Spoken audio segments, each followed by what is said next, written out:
இந்த அண்ணா திராவிட முன்னேற்ற கழகத்தோட ப்ராஸ்பெக்ட்ஸ் எப்படி இருக்குன்னு நீங்க நினைக்கிறீங்க? இன்னொன்று, செல்வி ஜெயலலிதா அவர்கள் இல்லாதனால் கட்சி ரொம்ப பலவீனமாச்சு, இனிமேல் அந்த கட்சி அவ்வளவுதான் என்ற கருத்து இருக்கிறது. உங்களோட ஒப்பீனியன் சார்? என்னுடைய பார்வையில் அனைத்து இந்திய அண்ணா திராவிட முன்னேற்ற கழகத்துக்கு இன்றைக்கு இருக்கக்கூடிய தலைமைங்கிறது இதை விட ஒரு சிறந்த தலைமை கிடைச்சிருக்க முடியாதுங்கிறது என்னுடைய கருத்து.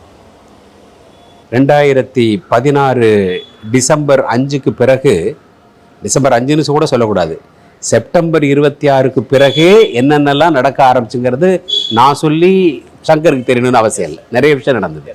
யார் பின்னணியில் இருந்தா, என்ன நடந்தது, எங்கே பேசுனாங்க, எப்படி பேசுனாங்கலாம் தெரியும். அதில் யார் ஒத்துழைக்க சம்மதிச்சது, யார் அதிலெல்லாம் இருந்தது. அவ்வளவையும் தாண்டி இவர் திரு எடப்பாடி பழனிசாமி கட்சியை கன்சாலிடேட் பண்ணி வச்சிருக்காரு, தன்னுடைய தலைமையின் கீழே கொண்டு வந்து வச்சிருக்காருங்கிறது அது அவ்வளோ எளிதான விஷயம் இல்லை. சும்மா சொல்லுவாங்க 10 தோல்வி பழனிசாமி அப்படின்னு ஏதாவது பட்டம் கொடுக்கலாம், அது அவ்வளோ எளிதான விஷயம் இல்லை. அதை நான் பக்கத்தில் இருந்தும் பார்த்துருக்கேன். அரச பிரசெல்லாம் கேள்விப்பட்ட சில செய்திகளும் எனக்கு தெரியும். சில பேர் சொல்லலாம் இவருக்கு அந்த சப்போர்ட் இருந்தது அதனால் இதை பண்ணார், இந்த சப்போர்ட் இருந்தது இதனால் இதை பண்ணார். என்னுடைய பார்வையில் அந்த சப்போர்ட் இருந்திருந்தா கூட இன்னொருத்தரால் இதை பண்ணியிருக்க முடியாது. Exactly sir. இவர்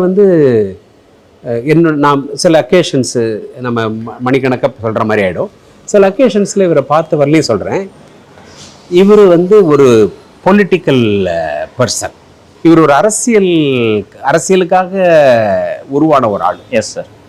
இவர் சைடில் ரியல் எஸ்டேட் பண்ணிட்டு, இங்கே ஒரு 4 காலேஜ் வச்சுக்கிட்டு, அங்கே கொஞ்சம் ஆயில் மில்லுலாம் வச்சுக்கிட்டு அதை தக்க வைத்துக் கொள்வதற்காக அரசியல் இருக்கிறார். இதன் விளைவாகவோ அல்லது இதன் காரணமாகவோ அவர் அந்த தொழில்களும் செய்யலை, அந்த தொழில்களுக்காக இவர் அரசியலும் பண்ணலங்கிறது என்னுடைய உறுதியான கருத்து, என்னுடைய அப்சர்வேஷன்.